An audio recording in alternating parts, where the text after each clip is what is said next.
March. Please rise for the presentation of the colors and playing of the national anthem.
Please be seated. Ready, cut! Right! Haste! Port! Out! Port! March!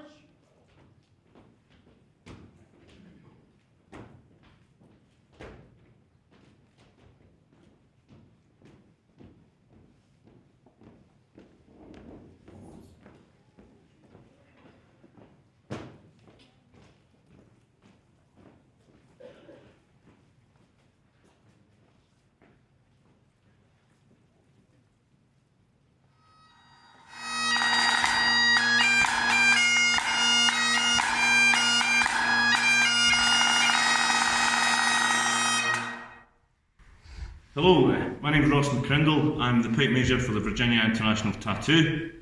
Hello, my name is Rob McCutcheon and I'm the drum major for the pipes and drums of the Virginia International Tattoo. Hello, I am musician first class Pat Cotter and I am the drum major for your U.S. Fleet Forces Band. From 1939 to 1945, the combined Allied coalition struggled fiercely against authoritative forces and governmental tyranny. They fought in campaigns in Libyan and Egyptian deserts as well as the Pacific Theater. In every climb and place, they proved their grit. Please join us in remembering the greatest generation at the 2020 Virginia International Tattoo. Hi, my name is Sergeant Bugler Nick Cansfield from the band of Her Majesty's Royal Marines here in the UK. We are very much looking forward to performing for you at the Virginia International Tattoo 2020.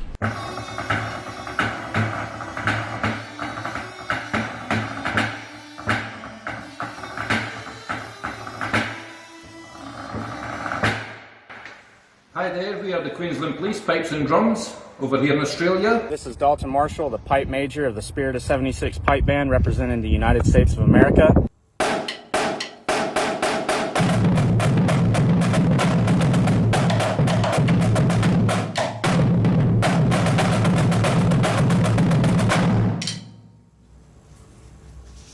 Hey everyone, we're the Top Secret Drum Corps from Switzerland. Greetings from Washington, D.C. I am Sergeant Major Mark Riley of the United States Army Old Guard Fife and Drum Corps. We are very excited to be returning to the Virginia International Tattoo to perform for our hometown crowd. We're really happy to announce that we're going to be part in this year's Virginia International Tattoo. We are thrilled to be here at this year's Virginia International Tattoo, representing traditional American music. I look forward to seeing you there. See you with the tattoo. And we're looking very much forward to coming to the Virginia International Tattoo. We can't wait to see you all at Scope Arena. Looking forward to being at the Virginia International Tattoo in Norfolk in 2020. See you at the tattoo.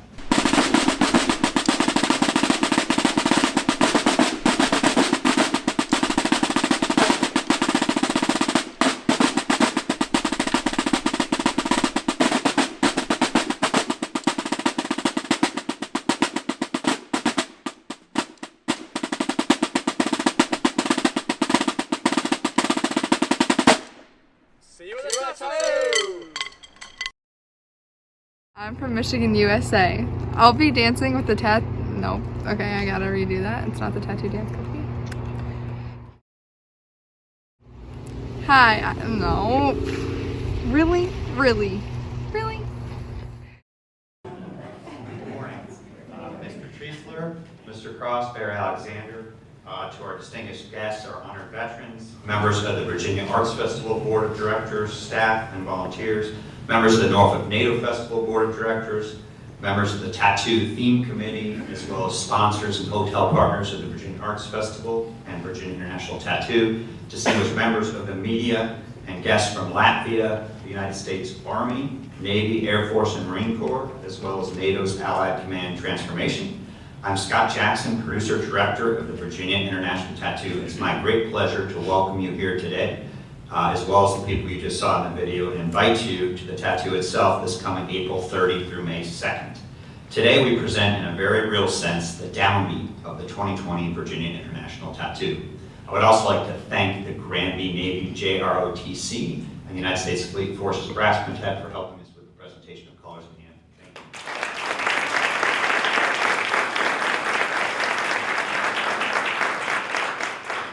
So here's my job today. Often I go to various places to speak about the tattoo, and when I do, there's always at least one person that comes up to me rather sheepishly at the end of the event and says, I have to tell you the truth, I've lived here my whole life, and I've never been to the tattoo. Now, being Catholic myself, I'm very reluctant to add guilt to anyone else's life. So I always say, that's okay, we'll get you next year. But it's really not okay. Here in Norfolk, Virginia, we present an event that people travel from around the world to attend and watch and to participate in. It's really a treasure of the region. And I hope by the end of this event today, not only can I save you, but also help you save your friends from the worst kind of tattoo regret, which is living in Hampton Roads and not attending the tattoo. I can think of nobody better to get us started than the Artistic and Executive Director of Virginia Arts Festival, Mr. Rob Cross. Thank you, Scott. Good morning, everyone. Welcome. This is one of my favorite days other than opening night of the festival each year. Last year, the festival welcomed visitors from 47 states and Washington, D.C., and 12 foreign countries. We had 182 tour buses here at Hampton Roads in Norfolk during the festival. The festival has become an international event, and it's the support of the city of Norfolk and our region that's really put the festival on the map. The mayor and the city have been committed for decades now of making Norfolk the center of the arts here in the Mid-Atlantic area, and they continue to do that on a regular basis. I can't tell you how proud we are of the tattoos. We're going to our 24th season this year. How it's really put the area on the map as a destination for spring travel. It's now my pleasure to welcome Mayor Alexander, who really doesn't need an introduction, but every time I'm with the mayor, I find out new tidbits. So he reminded me this morning that he attended the oldest military high school in the country. So he can tell you what that is. College, sorry, the oldest military college in the country. And it's a test. So please welcome Mayor Kenny Alexander. Thank you very much, Scott. Good morning to you all. How excited I am to be here to help kick off the 2020 Virginia International Tattoo. I would be remiss if I did not give kudos to the Admirals. I have this fan club in this Admirals row. So Archangel and Capitol, everywhere I go. So they have their own row, mayor's row. Good to see all of you, all of our veterans. And this year, we are honoring and paying tribute to our World War II veterans, the greatest generation. Can we give our veterans? Yes.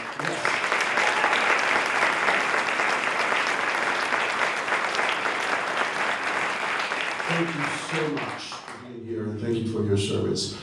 As Rob and Scott mentioned, and they will mention, that every sixth grader in Norfolk Public Schools will get a chance to come to a matinee. That's important to learn about civic, government, more importantly, discipline, but more importantly, the history of our military. We are rich and steeped in military history here in Norfolk and also the region. Also, this is the largest of its kind in the United States, our tattoo. This festival is the largest of its kind and the 5th largest in the world, right here in Hampton Roads. So again, on behalf of a grateful city, to all of our military partners at Nato, Naval Station Norfolk, and all of our armed forces, we say thank you.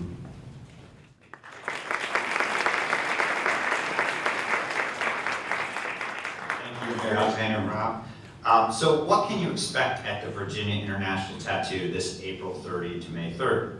It's not this. It's this. So why do we call it a tattoo? Isn't it a challenging name? It's actually a Dutch word. Tattoo means quite literally tap off, like turning off a beer tap.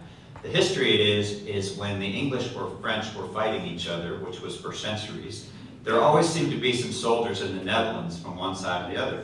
And when a commanding officer needed to find their soldiers, guess where they looked? At the local bar. And if you wanted to get your soldiers home at the end of the night for a flag ceremony and a roll call, you had to tell the bars to stop serving beer. So a crier would go through the town and yell out, "Tattoo," which meant it's the end of the day, we're turning off the taps, we're coming back to the base. And over time, people from the town enjoyed watching this spectacle, and a band would play, and then pipes would play, and a tattoo evolved into really a spectacular international event. So that's why we call it a tattoo. It has nothing to do with body art. And there's tattoos around the world. As the mayor said, ours is really the largest in the United States. And every tattoo has a little bit different feel to it. So I'd like to tell you about what makes the Virginia International Tattoo unique. First of all, it is unabashedly patriotic. And one of my favorite days, the tattoo, on our very first Monday of rehearsals, we have a very long day. We start early in the morning and we go till late at night. We rehearse almost the entire show, and the very last thing we rehearse is the opening, which includes the national anthem. And there's several hundred people in an otherwise empty 6,000-seat arena. And when the national anthem starts, every single person stands up. Whatever you're doing, you stop what you're doing and pay attention. And it sets the tone for the whole week, that there's a tremendous level of respect, not only that you see when you see the show, but behind the scenes. Some of the groups this year that will help us present this unabashedly patriotic show from the United States include the United States Air Force Honor Guard Drill Team. They were last with us in 2014. We're really glad to have them back. The United States Army Training and Doctrine Command Band and Herald Trumpets. The United States Marine Corps Band Quantico. The United States Marine Corps Fast Company, and the United States Navy Fleet Forces Band, the only group that's been in all, will have been in all 24 tattoos.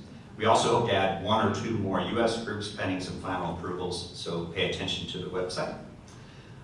We are very lucky to join forces with the Norfolk NATO Festival each year in honoring and recognizing that we have the only NATO command in North America here, Allied Command Transformation in Norfolk.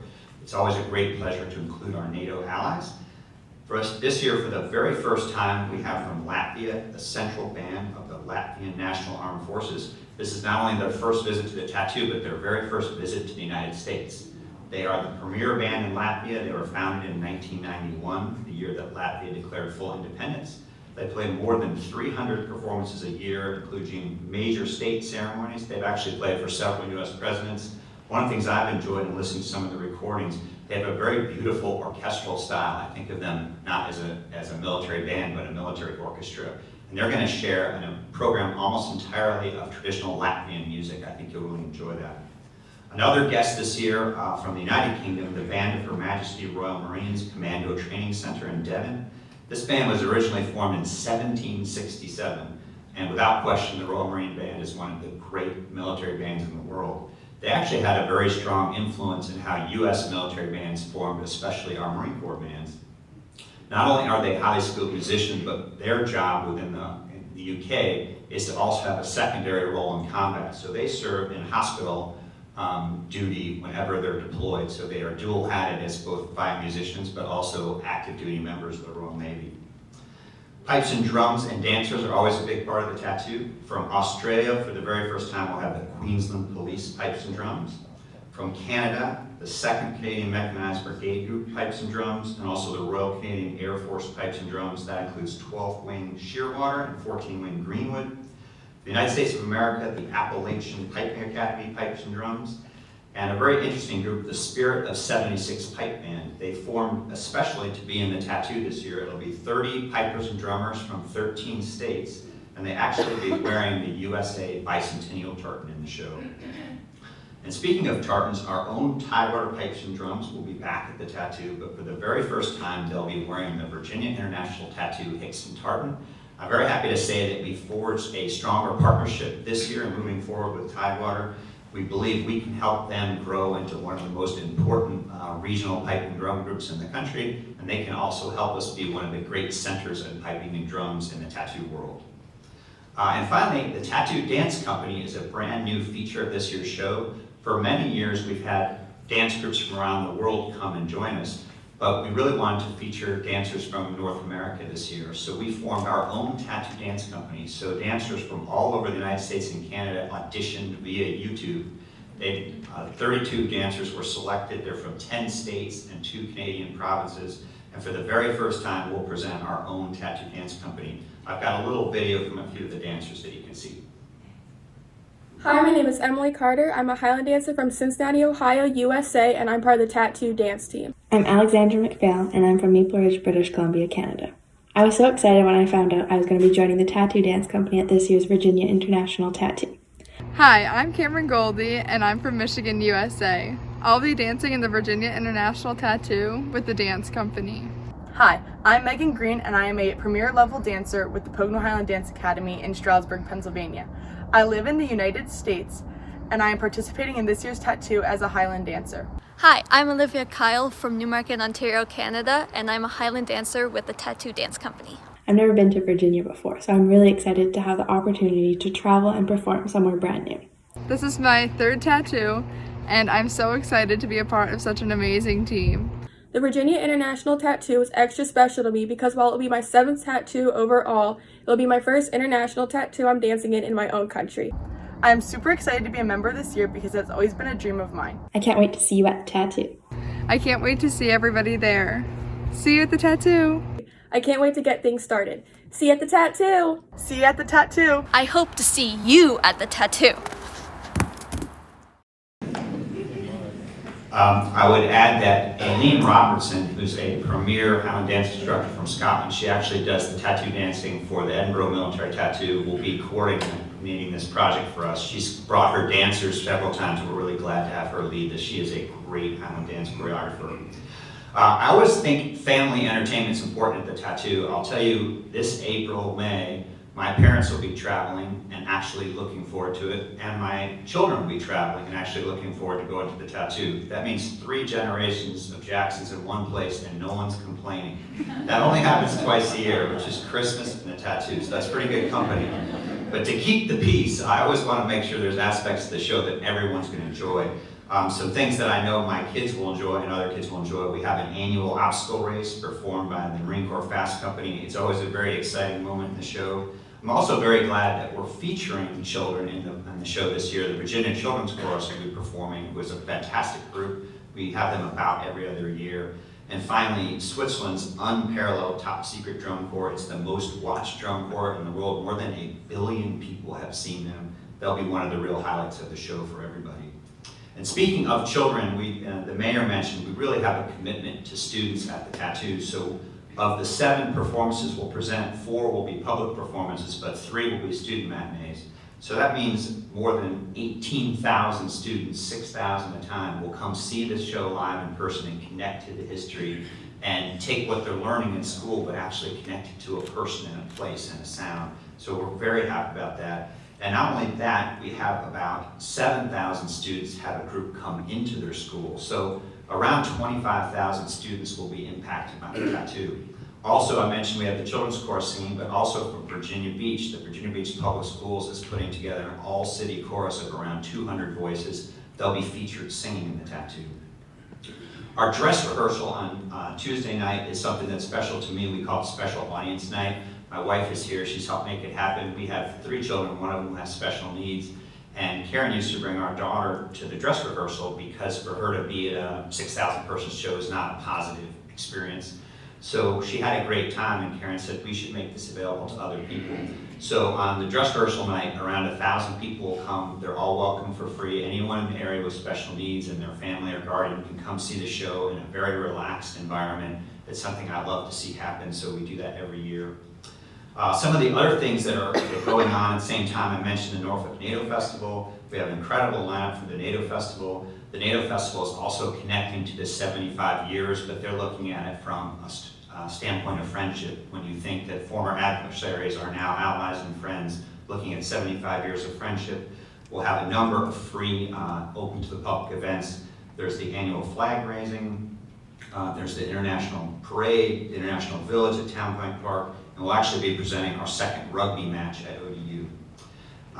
Preceding each tattoo, we do something we call the hullabaloo. One of the experiences I had going to the Edinburgh military tattoo, I found that you walk up a road called the Royal Mile, and it's an incredible walk. It's beautiful, and people are playing music, and there's great food to eat.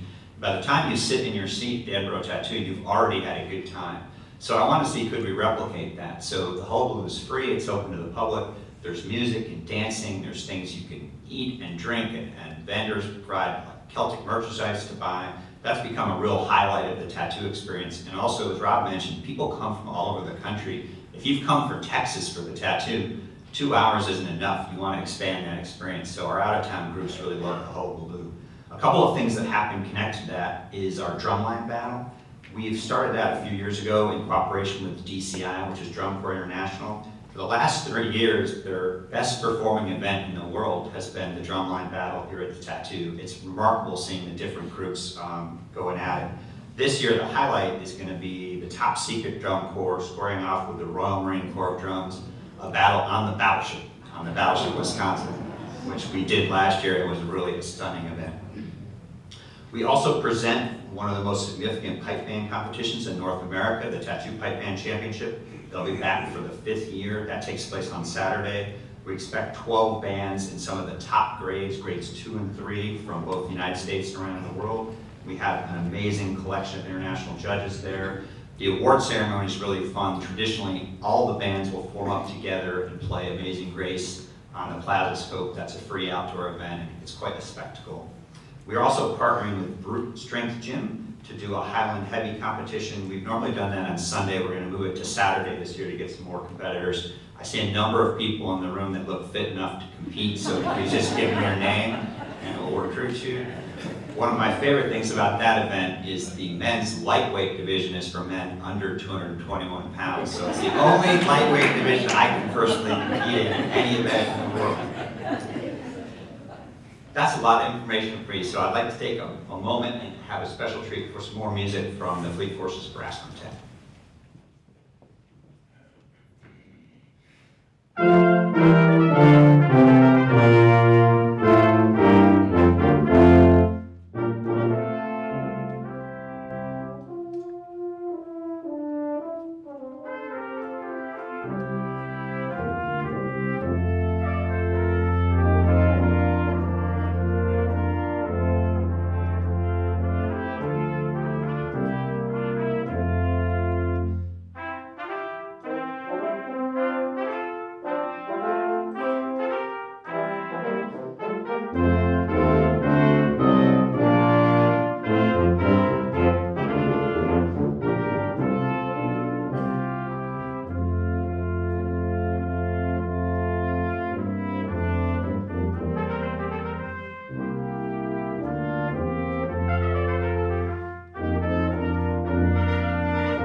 led by musician first class Kevin Creasy.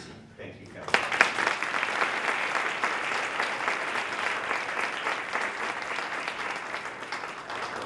The tattoo performance itself will be 120 minutes long, no longer. And the Arts Festival staff, the cast, the crew, the volunteers at the tattoo will spend about 500 hours in order to make that happen. Not the whole 120 minutes, about 500 hours per minute. In a world that really values efficiency, the fact that an event exists with that type of effort and passion is amazing. It's very, very exciting to be part of it. We spent the last 3 days in our annual planning meeting with some of the groups participating in the tattoo to get that work started. I'd like you to meet a few of them. First is musician first class Pat Cotter. He's the drum major of the U.S. Fleet Forces Band.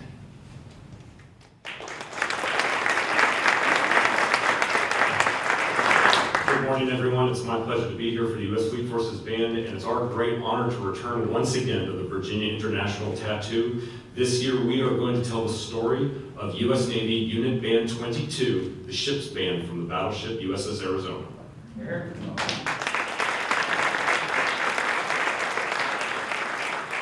And Captain Braxton Tuatau, he's the flight commander of the U.S. Air Force Honor Guard Drill Team.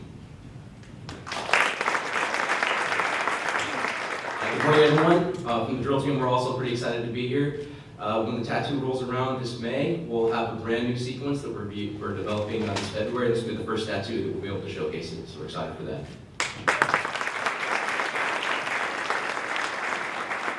Captain Andis Corellis, he's the chief conductor and inspector of military music of the Latvian National Armed Forces Bands.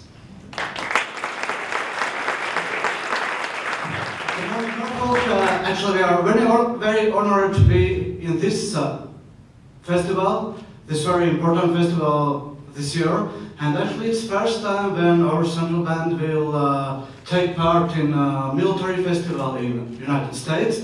And we are very proud to bring our music, our traditions, and our style of marching from Latvia to the United States, and we will do it together with our flag, actually. Yeah. It's a very great honor. Thank you.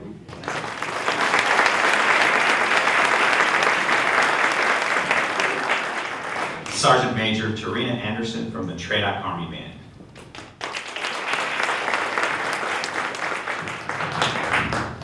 Good morning, everyone. On behalf of all the band members of the United States Army Training and Doctrine Command Band and our commander, Lieutenant Colonel Treg Onsley, I want to thank you for the invitation to participate in the 2020 Virginia International Tattoo. We're very excited to be coming back, and we hope to see you all there.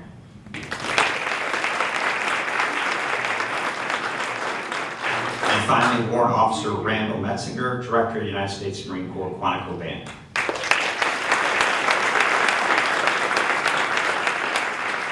Good morning. This is my second time here, but Marines have been part of this event for years and years. We're grateful for the opportunity to, one, pay tribute. It's a very, very outstanding theme, and it's an honor to take part in that. But also, I'm excited to take the chance to carry that legacy forward. We hope to do that, and I hope to see you there. Thank you.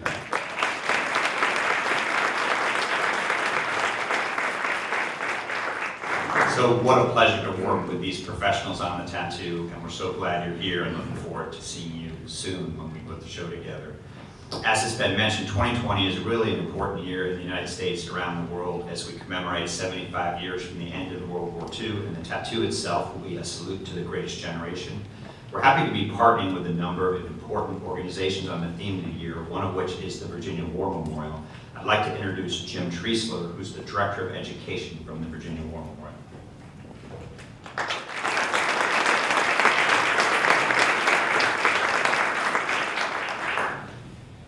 Well, I want to say thank you to the Virginia International Tattoo for annually hosting this wonderful event. And it's an honor to be here for the Virginia War Memorial. Our mission is to honor veterans, to educate youth, and to inspire patriotism in all. So this seems like the perfect place for a representative of the War Memorial to be. Our museum galleries and our education programs work to fulfill our mission throughout the Commonwealth of Virginia. Our shrine in Richmond honors the nearly 12,000 men and women from Virginia who paid the ultimate sacrifice for our freedom. And our shrine dates from World War II up until the present. So that's a little bit about who we are. You're probably wondering, why this guy? Because that's what I was thinking while I was sitting here. I was a high school teacher for 25 years in the Commonwealth. But we started a project with our students, and for 15 years we worked on a project where we acquired World War II letters and we interviewed World War II veterans. So I've been blessed to have read about 8,000 letters. I felt like I was the censor. And I've interviewed about 200 World War II veterans. I won an award to travel to Europe and conduct other interviews and visit the sites where they fought in Europe. I won another award for our project with my students called a Save Our History Award from the History Channel. And I'm an associate member of the Veterans of the Battle of the Bulge and was their 2012 Person of the Year. I love World War II veterans, and out of the 16 million who served, less than 2% are with us today. So it is our job to remember their legacy and share their stories, so that's why I'm here today. It's an honor to be here in the presence of some of our World War II veterans, and I want to say thank you for your service and for saving the world for future generations, because that's what they did. Thank you.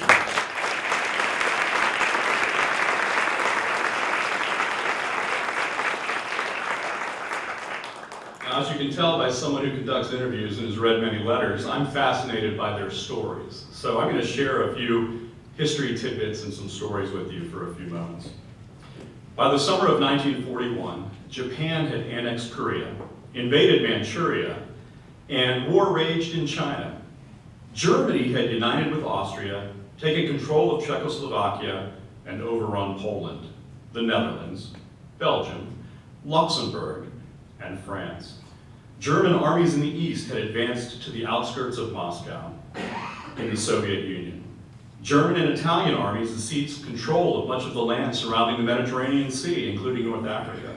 In spite of programs like Lend-Lease with Britain, America remained generally isolated by two great oceans.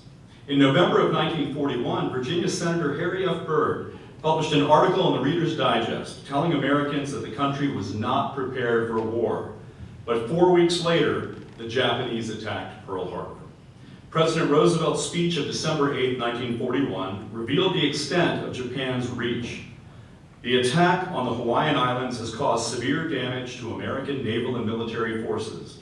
I regret to inform you that very many American lives have been lost. The president went on to say that yesterday, the Japanese government also launched an attack against Malaya. Last night, Japanese forces attacked Hong Kong. Last night, Japanese forces attacked Guam. Last night, Japanese forces attacked the Philippine Islands. Last night, the Japanese attacked Wake Island. And this morning, the Japanese attacked Midway Island.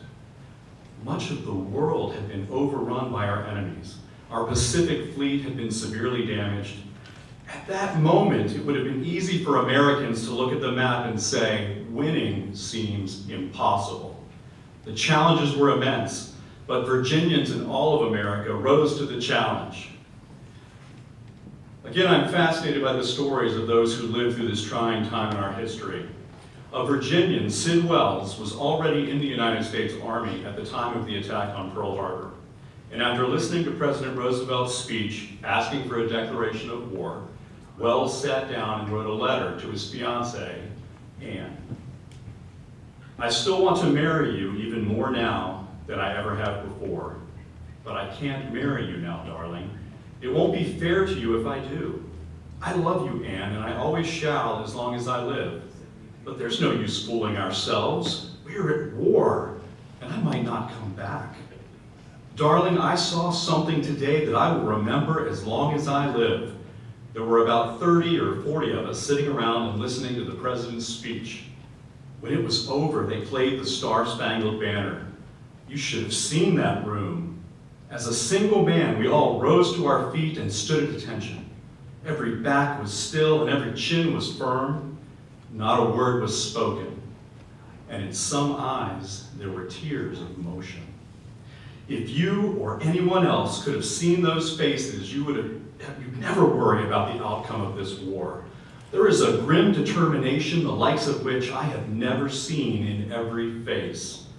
Yesterday, this life was a game. Today it is real. You would never think it was the same place. Orders are obeyed with a snap, and there is a feeling that we have a job to do. Let's get it done. Well, Virginians rose to the challenge. They flocked to join the military. They went to work in the torpedo factory in Alexandria and the Navy Yard in Norfolk. They built the Pentagon and served in the airfield outside Richmond. They took on a variety of factory jobs, with factories being operational around the clock.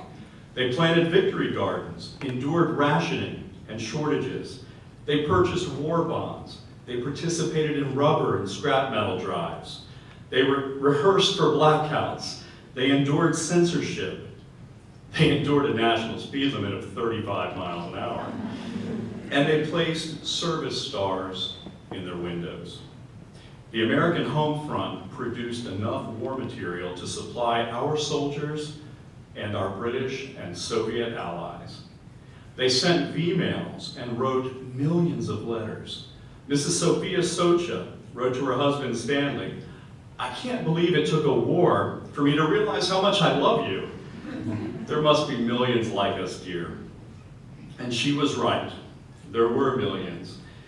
And they served for the duration. One soldier wrote home in 1943 telling his wife that he'd like to take her to the movies, and he hoped to do it by 1947. When the war ended in 1945, over 9,000 Virginians had made the ultimate sacrifice. And for those who came home, the war didn't really end on September 2nd, 1945, the official date that we declared the war to be over. Men like Al Rosenzweig came home with frozen feet from the Battle of the Bulge. He lived into his 90s and told me that he stood up every morning on faith that his feet would hold him. Joe Keller came home with shrapnel in his arm from a Japanese hand grenade on Okinawa. Small pieces of metal worked their way out of his skin for the rest of his life. Al Lopes came home with a rash on his ankle that is known as jungle rot. It would flare up for the rest of his life. By the way, he asked me if I wanted to see his jungle rot, and I said absolutely not. You can't stop a 92-year-old from showing you his jungle rot, however. And sure enough, he still had that rash that he'd carried his entire life. Nurse Rose Young told of the difficulties of working in a field hospital in Belgium during the Battle of the Bulge. For days, she said she couldn't change her blood-stained uniform, and she would even change bandages while eating a sandwich with one hand and trying to change the bandage with the other. Captain Howard Baugh, the Tuskegee Airman, talked about what it was like to fly 135 combat missions when normal captains in the Air Corps were flying 50 combat missions. So, these men and women, and thousands more, carried the effects of war for the remainder of their lives. They liberated the world from fascist tyranny. They came home and humbly went to work and raised families. But if you ask them, would you go through all that again? They resoundingly will tell you, yes. That is why they are the greatest generation. That is why we must remember their legacy. And that is why we are called to embrace them and say thank you. Thank you.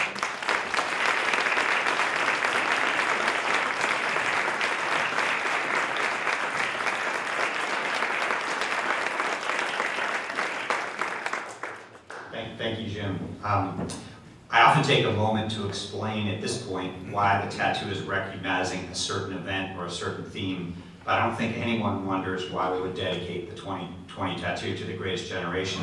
So rather than say why, I'd like to just say a little bit about how. First of all, you've seen we're going to have great performers and great performances, and we will also have the veterans in our front row, just like we do today.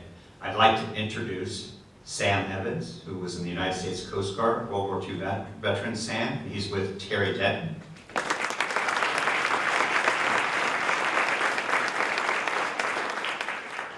Colonel Walter Graves, United States Army, born and raised in Norfolk, Virginia.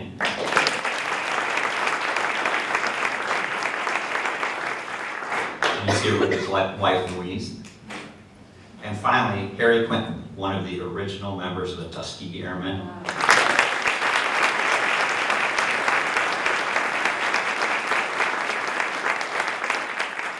He's with TJ Spahn and also Bill Burrell, who is the local Tuskegee chapter president. Thank you so much for being here.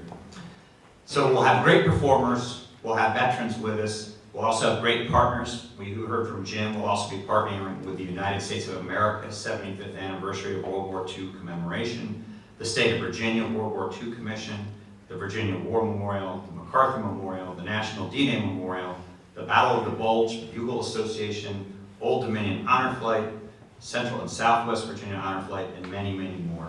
The partners will help us with educational materials for students. They'll help us provide displays, World War artifacts for the hullabaloo, and help us to bring some historic accuracy to the entire process. I'm especially excited to be working with the Virginia chapters of Honor Flight.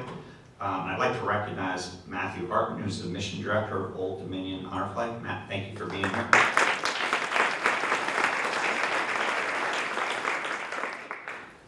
For those that don't know, Honor Flight is really an amazing organization with chapters around the country that was originally established when the World War II Memorial was finally brought online. They provided trips for World War II veterans around the country to see the World War II Memorial. We're trying to put together an Honor Flight style trip that every World War II veteran in Virginia that wants to come and can, we will provide and take care of all expenses and accommodations and travel if they can come see the tattoo this year. So we're very happy to be working on that very worthwhile project.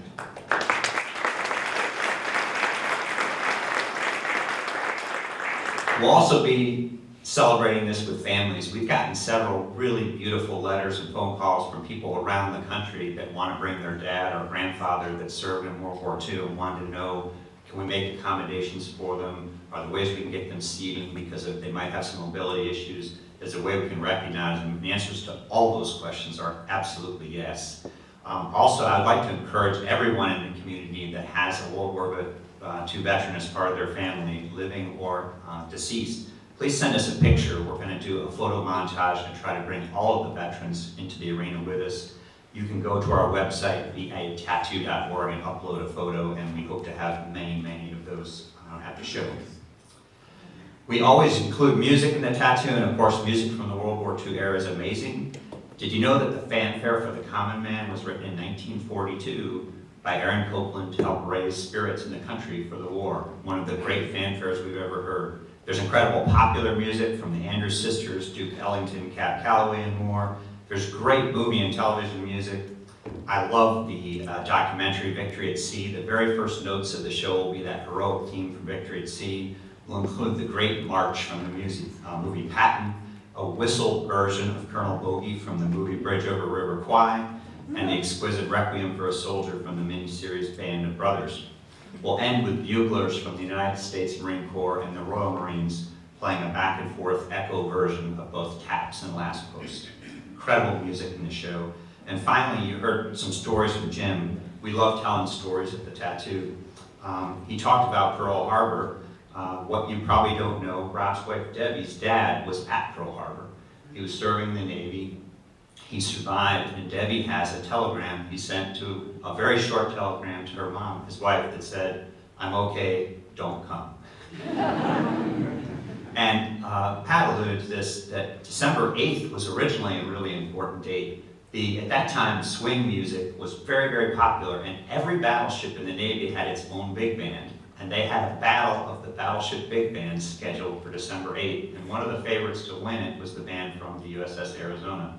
Unfortunately, every member of that band lost their lives on December 7th, but they were awarded the championship posthumously. And that trophy exists at the Arizona Memorial in Hawaii. So they'll help tell that story and perform some of the music you would have heard if they had made it to December 8th. We all know about D-Day, June 6, 1944. What you might not know is their gentleman in town, Ed Shane, was born and raised in Virginia Beach, was originally Princess Anne County. He was in the 101st Airborne, 506 Parachute Infantry Regiment, Easy Company. That's important because that's the original Band of Brothers. He parachuted in on D-Day. He was a part of a heroic rescue of some UK soldiers caught behind enemy lines. He fought in the Battle of the Bulge. He fought across Germany, and he actually made it to Austria, to Hitler's Eagle's Nest. And he and his friends liberated some alcohol from the Eagle's Nest. And he brought back with him a bottle of cognac, and he opened it many years later at a very special occasion. his oldest son's bar mitzvah. And Ed is a fantastic storyteller, is 96 years young, and he plans to be at all of the performances this year with Tattoo. And finally, one more story. The most famous bagpiper in history was a gentleman named Bill Millen, and he landed on June 6th at one of the Canadian beaches called Sword Beach. And I'd like to share a little bit of his story before we conclude today's events. You remember the story of Bill Millen of the 51st Highlanders? British troops were pinned down near a bridge, waiting desperately for help. Suddenly they heard the sound of bagpipes, and some thought they were dreaming. Well, they weren't. They looked up and saw Bill Millen with his bagpipes, leading the reinforcements and ignoring the smack of the bullets into the ground around him. Bill Millen was continuing a centuries-long tradition of bagpipes in war. Their unmistakable timbre was easily heard above the din of battle for miles. They could signal to allies that reinforcements were on the way. In the First World War, hundreds of British pipers were killed in the trenches, and as a result, they were prohibited from the front lines for World War II. But not Bill Millen. Lord Lovat told him, "That's the English War Office.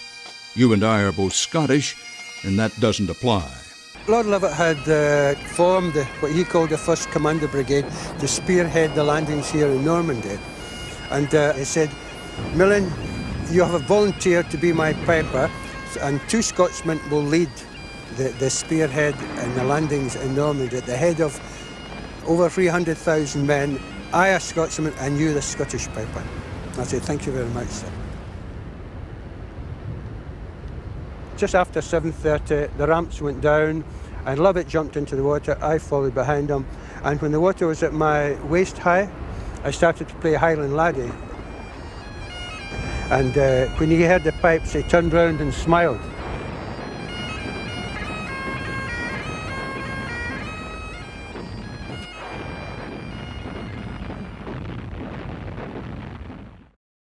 I'd like to take a moment to thank the Virginia Arts Festival Marketing Department for their assistance to this event. I'd like to introduce Diana Starkey, our Marketing Director, who's in the back there.